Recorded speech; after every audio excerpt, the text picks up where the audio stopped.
এই রমাদানুল মুবারকে আমাদের কি করণীয়, কি বর্জনীয়, what to do and what not to do, এই টপিকসের উপর কিছু কথা আপনাদের সামনে উপস্থাপন করব ইনশাআল্লাহ। ওমা তাওফীকি ইল্লা বিল্লাহ। অনেক অসাধু ব্যবসায়ী আছে রমজান আসলে নিত্য প্রয়োজনীয় পণ্যের মূল্য বৃদ্ধি করে দেয়। মজুতদারি করবেন না, পণ্যের কৃত্রিম সংকট বাজারে করবেন না।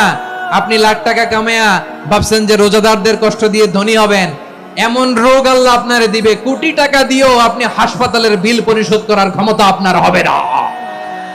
আরব বিশ্বের ব্যবসায়ীরা সারা বছরে ব্যবসা করে রমজানে ভর্তুকি দেয়, আর আমার দেশের কিছু অসাধু ব্যবসায়ী রমজানে গলাকাটা ব্যবসা করে আর সারা বছর শরীরটার উপর দিয়ে চলে। চিল্লায় বলেন ঠিক কিনা?